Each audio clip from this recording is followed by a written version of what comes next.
Hey there, my fellow recappers, how we doing? Today we're gonna look at Central Intelligence. 20 years since high school. Once the school all-star, Calvin Joyner's life is in a freefall until an old high school acquaintance reappears, and he's drawn into a world of espionage. Spoilers ahead. We open on a high school. Robbie's showering in the boys' locker room when a group of bullies grabs him mid-shower. In the gym, Calvin's getting praised by the entire school. As we all know, this is our last assembly. But this moment in the spotlight is taken over by the bully shoving a naked Robbie into the gymnasium in front of everyone. Calvin and his girlfriend Maggie are the only ones who don't laugh. Well, there's no coming back from that. With Calvin giving him his jacket to cover up as he runs away. So 20 years later, the most likely to succeed isn't doing much succeeding. Calvin's life has stopped. He's a low-level accountant who hates his job. At lunch with his high school sweetheart Maggie, his wife now, Calvin suffers through his coworkers celebrating his former assistant's promotion at another table. Maggie tries to change the subject by showing pictures of the dress she plans on wearing to their 20-year reunion, but Calvin admits he doesn't want to go. The two argue for a bit when Maggie takes offense to the idea that his life is so awful. Don't do that. That's the sound. So Calvin returns to work and goes on Facebook. After looking at the event for the reunion, he gets a friend request from Bob Stone. He's confused, but confirms it anyways. And as he does so, his phone rings. He's freaked out but answers and realizes it's Maggie. He apologizes, and she suggests they go to counseling. He says they don't need it, and while she tries to explain why she thinks it's a good idea, he starts receiving texts from Bob Stone. He says he's in town for the reunion and wants to meet up with Calvin. He asks Bob who he is while agreeing with Maggie to counseling.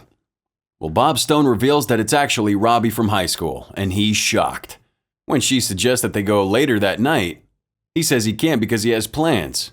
She asks with who, and he tells her Bob Stone. But she thinks it's a fake name, and he explains it's actually Robbie. It sounds like a fake name. It takes her a moment to realize who he's talking about, but once she knows, she says okay to him going out, and she'll reschedule. So Calvin goes to the bar, and is approached by an incredibly fit man who he doesn't know. Then the man reveals himself to be Bob Stone, aka Robbie Weirdict. Calvin's shocked. Before we go on, like the video, smash the subscribe button and turn on that notification bell to get that full day of good luck. The two catch up and Calvin's thrown off by Bob's off-kilter demeanor. They talk about work and Bob reveals he was a federal contractor before being fired. After convincing Calvin for some shots, Bob leaves to go get him when a man tries to take his seat. Shots! One shot. At first, Calvin stands up for himself before realizing it's a bad idea. When Bob returns, he beats the hell out of him, and the two leave. So the two visit their old high school. Bob relives his horrible moments, and Calvin gets sad by his present not living up to his past. In an attempt to hype Calvin up, Bob convinces him to do his famous backflip. It goes horribly wrong. I'm not gonna stop until you do the golden jet flip. The two return to Calvin's place, where Bob asks him for a favor sorting out a parole issue. Well, Calvin agrees, but doesn't realize what Bob means now. Inside, he looks over the account and sees millions of dollars and offshore accounts all around the world. When his computer starts freaking out, Bob knocks a bear on it, which short-circuits the device. He then asks if he can stay the night, to which Calvin agrees. This is blowing my mind. So in the morning, he walks into a lounge that looks like a bomb went off. Calvin hears the knocks at the door and goes to see who it is. And it's the CIA. They ask if he's had any contact with Bob, and Calvin says yes, he's on the couch. They walk in and find a clean living room, no Bob. Calvin asks what's going on, and is told that Bob is wanted for murder, treason, and currently has state secrets he intends to sell to U.S. adversaries. He tells him she needs to know everything he knows about Agent Stone. And he's thrown off by the word agent. He tries to tell her he doesn't even know Bob. Well, this is questioned when it's revealed that Bob had him as every emergency contact necessary on all his forms. Calvin's floored. The stranger from high school has now wrapped him up in something serious. He tries to explain himself, but Agent Harris has taken his flustered state as an indication that he's hiding something. She tells him to prove he's not aligned with Bob Stone, and he says he'll need a minute. I got to go. Just give me a second, man. So now at Calvin's office, they all walk through, to which Maggie calls. Agent Harris tells him to tell her nothing. Maggie confirms the appointment with their therapist, and he ends the call quickly. Agent Harris tells him she's trained to identify speech patterns, and Maggie's unfulfilled and wants a baby. So Calvin's having an intense day. The second call to come through is Bob. He says he's in trouble and in the stairwell. Agent Harris and her crew go after him and tell Calvin to hide in his office. Once back inside, Bob's there. He asks what the hell's going on as Bob acts like they planned on getting the CIA to leave the office. Calvin keeps trying to get answers but isn't getting anything out of Bob. He proceeds to take Calvin's tie off after calling an Uber. He asks Bob again what's going on, and instead of an answer, he's asked if he's in or out. Well, he says out. And then Bob tells him it doesn't matter because he's already in. Bob stands on the desk and puts the tie on the sprinkler. Calvin reiterates that he's out. I'm out. And Bob says, okay, before setting the tie on fire and saying the only way to get out is by getting in first.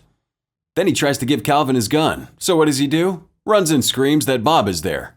Now everyone in the office looks at Calvin before Bob tackles him to the ground as agents enter the room. Bob pretends Calvin's a hostage. Don't think Calvin's pretending. He fires his gun and a war in the office starts between the agents and Bob. Calvin tries to run but is scooped up in a mail cart. Bob takes on all the agents with virtually no issues. It's only when one gets the upper hand and wraps a cord around his neck that he's truly struggling.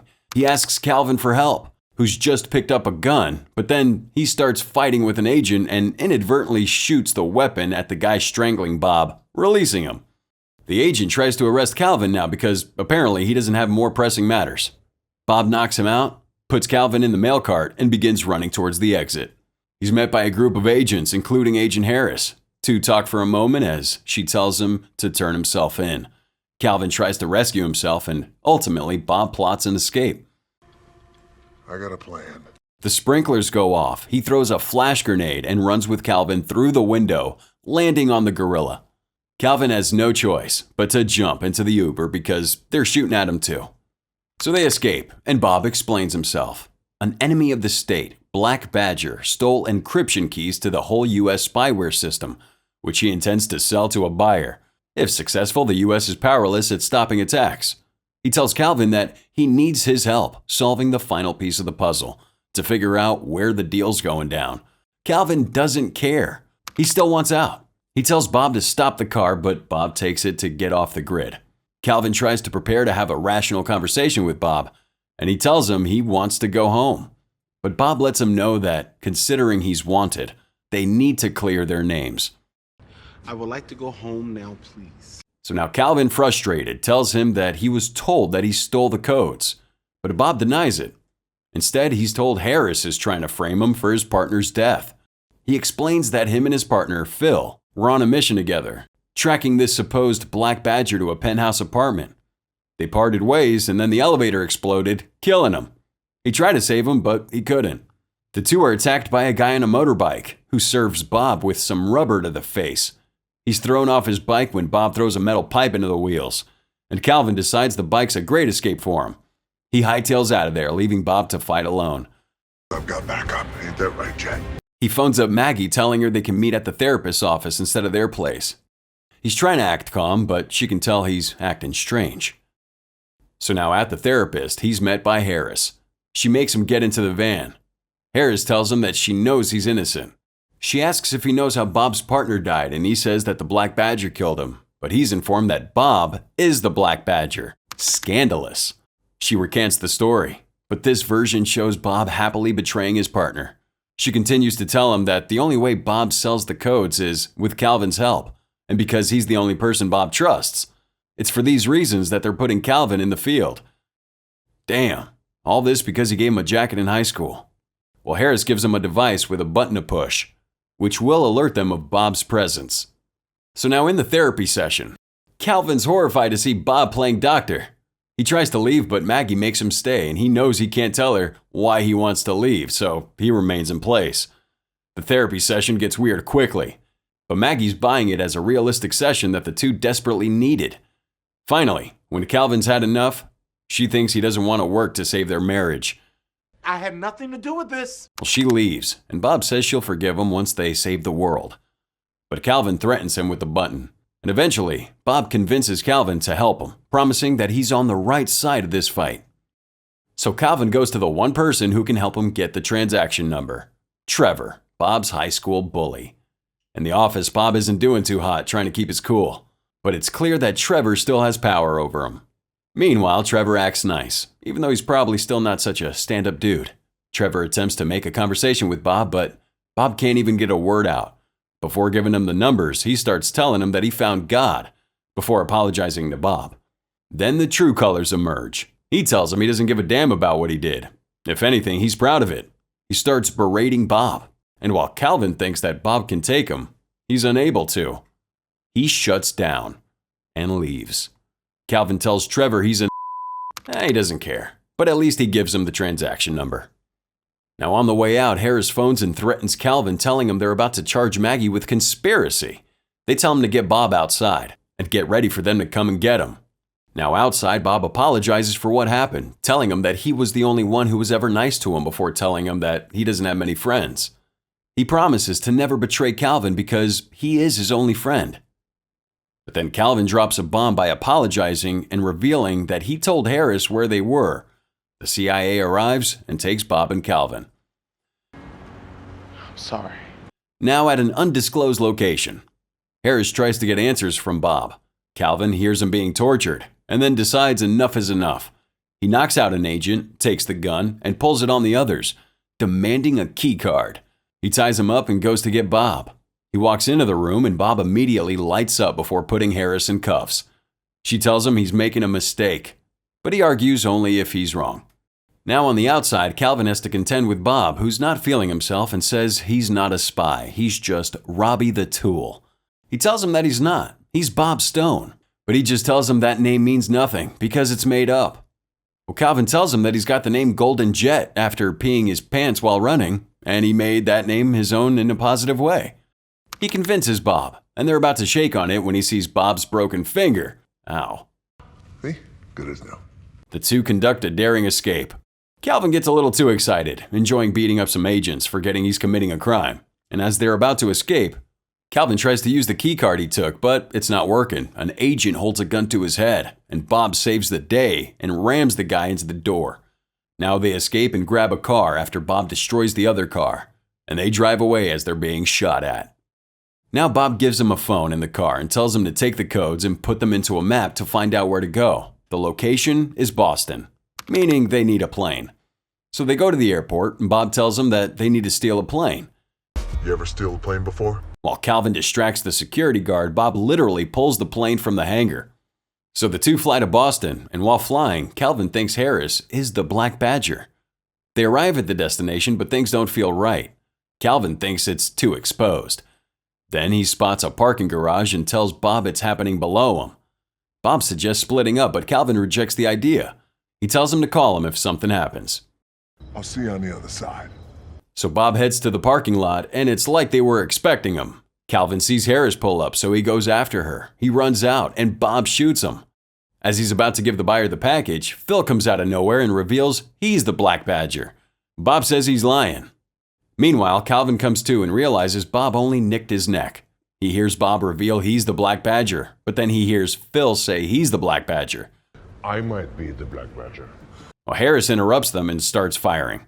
Everyone's shooting. And Calvin sees the drives on the ground. Against his better judgment, he runs out and grabs him. Calvin nearly gets shot but runs off. He gets chased by the buyer, and he's about to be hit by the car, but Bob saves him again. Calvin keeps running, and on the bridge, Bob sneaks up on him. Then Phil comes out of nowhere, again. The two try to convince Calvin that they're innocent. Then they start shooting at one another. Calvin shoots Bob and tells Phil not to move, but then he reveals the ammunition is out.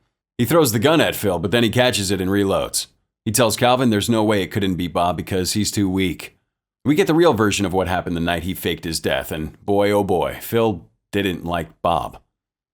Calvin's told to get on his knees, but he attempts his golden jet flip again. Well, he fails obviously, but it was a distraction. Then why'd you do it? Because Bob comes up from behind Phil and literally tears out his trachea before pushing him into the river. As they leave, Bob tells Calvin he's perfect for the CIA, before saying they need to hurry and give Harris the codes so they can get to the reunion. And the two arrive in style. Hare is thanking him for what he did for his country. She tells Calvin if he wants a career change, he should give her a call before leaving. Maggie runs up to Calvin and asks what is going on. And when Bob says hello, she asks why the therapist is here. He introduces himself and tells Maggie the truth about the CIA mission and everything. Well, she doesn't buy it. Calvin tells her that he's happy with his life because of her, and she doesn't care about the rest, so the two kiss. You are what makes me special. Now inside, Bob wants to leave, but Calvin convinces him to stay. The reunion homecoming king and queen. Bob is announced as the king, and he's confused. As he walks to the stage, Trevor decides to taunt him in front of everyone again.